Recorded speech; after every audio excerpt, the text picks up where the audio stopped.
राधे राधे मित्रों। तो आज उक्त अध्याय उक्त श्लोक को हम पढ़ने जा रहे हैं।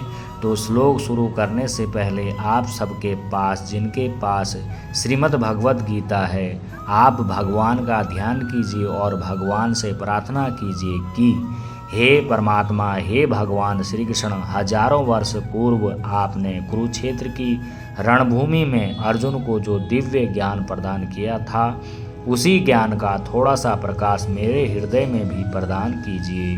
हे प्रभु, मुझे इस ज्ञान को सही रूप से समझने, स्मरण रखने और अपने जीवन में उतारने की शक्ति प्रदान कीजिए। मेरी वाणी को शुद्ध रखिए, मेरे मन को एकाग्र रखिए और मेरे भावों में श्रद्धा बनाए रखिए, ताकि मैं भगवत गीता के इस पवित्र ज्ञान को श्रद्धापूर्वक आप सभी तक पहुंचा सकूं।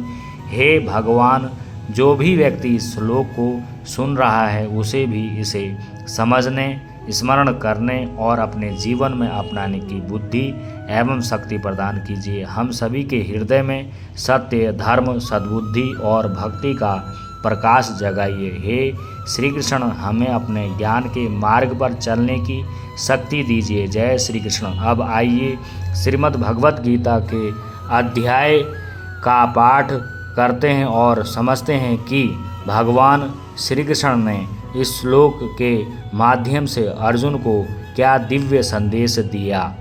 ओम श्री परमात्मने नमः। स्वभावजेन कौन्ते निबद्धः स्वेन कर्मणा कर्तुं न इच्छसि यत् मोहात् करिष्यसि अवसो अपि तत्।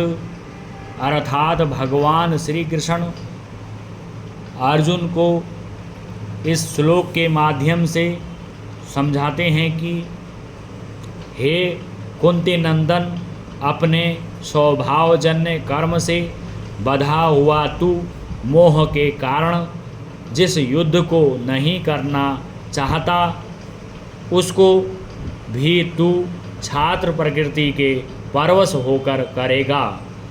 व्याख्या: स्वभावजेन कौन्ते निबद्धः स्वेन कर्मणा, माने पूर्व जन्म में जैसे कर्म और गुणों की वृत्तियां रही हैं, इस जन्म में जैसे माता पिता से पैदा हुए हैं, अर्थात माता पिता के जैसे संस्कार रहे हैं, जन्म के बाद जैसा देखा सुना है, जैसी शिक्षा प्राप्त हुई है और जैसे कर्म किए हैं, उन सब के मिलने से अपनी जो कर्म करने की एक आदत बनी है, उसका नाम स्वभाव है। इसको भगवान ने स्वभावजन्य स्वकीय कर्म कहा है। इसी को स्वधर्म भी कहते हैं। स्वधर्मम अपि चावेक्ष्य न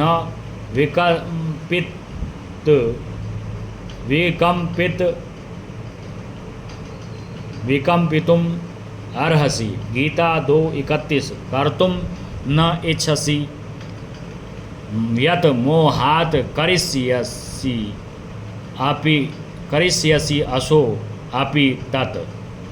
माने स्वभावजन्य छात्र प्रकृति से बंधा हुआ तू मोह के कारण जो नहीं करना चाहता, उसको तू परवश होकर करेगा। स्वभाव के अनुसार ही शास्त्रों ने कर्तव्य पालन की आज्ञा दी है। उस आज्ञा में यदि दूसरों के कर्मों की अपेक्षा अपने कर्मों में कमियां अथवा दोष दिखते हों, तो भी वे दोष बाधक पापजनक नहीं होते। श्रेयान् स्वधर्मो विगुणः परधर्मात् स्व अनुष्ठितात्। गीता 3:35, 18, 47। उस स्वभावज कर्म छात्र धर्म के अनुसार तू युद्ध करने के लिए परवश है। युद्ध रूप कर्तव्य को न करने का तेरा विचार मूढ़तापूर्वक किया गया है। जो जीव उन्मुक्त महापुरुष होते हैं, उनका स्वभाव सर्वथा युद्ध होता है, अतः उन पर स्वभाव का आधिपत्य नहीं रहता, अर्थात वे स्वभाव के परवश नहीं होते। फिर भी वे किसी काम में प्रवृत्त होते हैं तो अपनी प्रवृत्ति स्वभाव के अनुसार ही काम करते हैं, परंतु साधारण मनुष्य प्रकृति के परवश होते हैं। इसलिए उनका स्वभाव उनको जबरदस्ती कर्म में लगा देता है। गीता तीसरे अध्याय का 33वां श्लोक। भगवान अर्जुन से कहते हैं कि तेरा छात्र स्वभाव भी तुझे जबरदस्ती युद्ध में लगा देगा, परंतु उसका फल तेरे लिए बढ़िया नहीं होगा। यदि तू शास्त्र या संत महापुरुषों की आज्ञा से अथवा मेरी आज्ञा से युद्ध रूप कर्म करेगा तो वही कर्म तेरे लिए कल्याणकारी हो जाएगा। कारण कि शास्त्र अथवा मेरी आज्ञा से कर्मों को करने से उन कर्मों में जो राग द्वेष हैं वे स्वाभाविक ही मिटते चले जाएंगे, क्योंकि तेरी दृष्टि आज्ञा की तरफ रहेगी, राग द्वेष की तरफ नहीं। अतः वे कर्म बंधन कारक न होकर कल्याण कारक ही होंगे। विशेष बात, गीता में प्रकृति की परवस्था की बात सामान्य रूप से कई जगह आई है, जैसे तीसरे अध्याय का 5वां, 8वें अध्याय का 19वां और 9वें अध्याय का 8वां श्लोक आदि। परंतु 2 जगह प्रकृति की परवस्था की बात विशेष रूप से आई है। प्रकृतिम यान्ति भूतानि 3:33 और यहाँ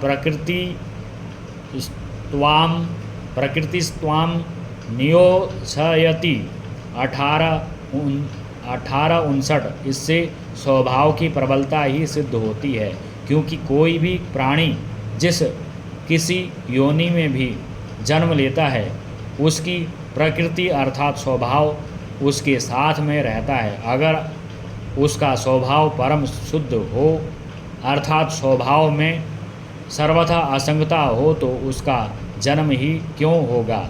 यदि उसका जन्म होगा तो उसमें स्वभाव की ही मुख्यता रहेगी। कारणम गुण संगो अस्य सद असत योनि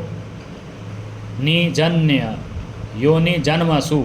गीता 13:21। जब स्वभाव की ही मुख्यता अथवा परवस्था रहेगी और प्रत्येक क्रिया स्वभाव के अनुसार ही होगी तो फिर शास्त्रों का विधि निषेध किस पर लागू होगा। गुरुजनों की शिक्षा किसके काम आएगी और मनुष्य दुर्गुण दुराचारों का त्याग करके सद्गुण सदाचारों में कैसे प्रवृत्त होगा। उपर्युक्त प्रश्नों का उत्तर यह है कि जैसे मनुष्य गंगा जी के प्रवाह को रोक तो नहीं सकता पर उसके प्रवाह को मोड़ सकता है, घुमा सकता है, ऐसे ही मनुष्य अपने वर्णोचित स्वभाव को छोड़ तो नहीं सकता पर भगवत प्राप्ति का उद्देश्य रखकर उसको राग द्वेष से रहित परम शुद्ध निर्मल बना सकता है। तात्पर्य यह हुआ कि स्वभाव को शुद्ध बनाने में मनुष्य मात्र सर्वथा सबल और स्वतंत्र है, निर्बल और परतंत्र नहीं है।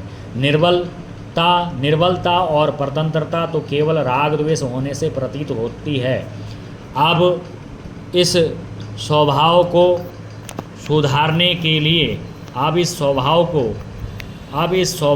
सुधारने के लिए भगवान ने गीता में कर्म योग और भक्ति योग की दृष्टि से 2 उपाय बताए हैं। नंबर 1 कर्म योग की दृष्टि से पहला उपाय नंबर 1 कर्म योग की दृष्टि से तीसरे अध्याय के 34वें श्लोक में भगवान ने बताया है कि मनुष्य खास शत्रु राग द्वेष ही हैं, अतः राग द्वेष के वश में नहीं होना चाहिए, अर्थात राग द्वेष को लेकर कोई भी कर्म नहीं करना चाहिए। प्रत्युत शास्त्र की आज्ञा के अनुसार ही प्रत्येक कर्म करना चाहिए।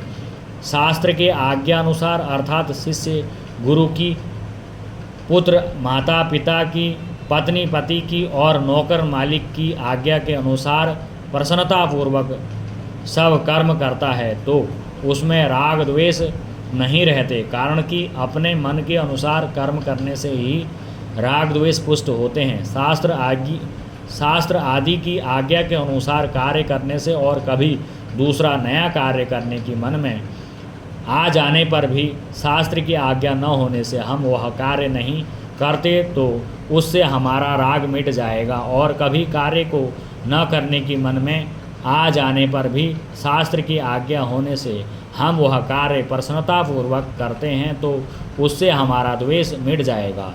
नंबर 2, भक्ति योग की दृष्टि से जब मनुष्य ममता वाली वस्तुओं के सहित स्वयं भगवान के शरण हो जाता है तब उसके पास अपना करके कुछ नहीं रहता, वह भगवान के हाथ की कठपुतली बन जाता है। फिर भगवान की आज्ञा के अनुसार, उनकी इच्छा के अनुसार ही उसके द्वारा सब कार्य होते हैं, जिससे उसके स्वभाव में रहने वाले राग द्वेष मिट जाते हैं। तात्पर्य यह हुआ कि कर्म योग में राग द्वेष के वशीभूत न होकर कार्य करने से स्वभाव शुद्ध हो जाता है। गीता 3 अध्याय का 34वां श्लोक। और भक्ति योग में भगवान के सर्वथा अर्पित होने से स्वभाव शुद्ध हो जाता है।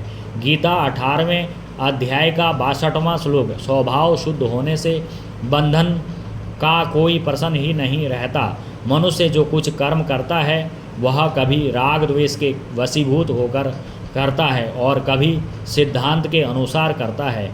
राग द्वेष पूर्वक कर्म करने से राग द्वेष दृढ़ हो जाते हैं और फिर मनुष्य का वैसा ही स्वभाव बन जाता है। सिद्धांत के अनुसार कर्म करने से उसका सिद्धांत के अनुसार ही करने का स्वभाव बन जाता है। जो मनुष्य परमात्मा प्राप्ति का उद्देश्य रखकर शास्त्र और महापुरुषों के सिद्धांत के अनुसार कर्म करते हैं और जो परमात्मा को प्राप्त हो गए हैं, उन दोनों साधकों और सिद्ध महापुरुषों के कर्म दुनिया के लिए आदर्श होते हैं, अनुकरणीय होते हैं। गीता 3 अध्याय का 21वां श्लोक। परिशिष्ट भाव स्वभाव 2 तरह का होता है।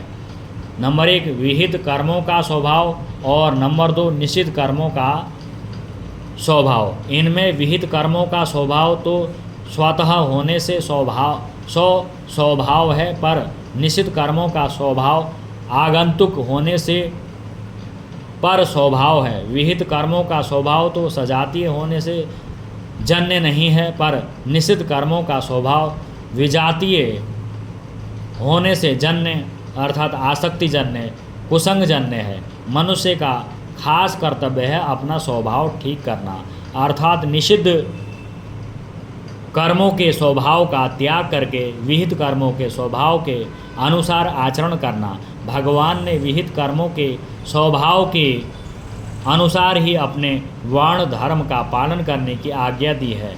भगवान कहते हैं कि चाहे कर्तव्य मात्र समझकर युद्ध कर, चाहे मेरी आज्ञा मानकर युद्ध कर। युद्ध तो तेरे को करना ही पड़ेगा।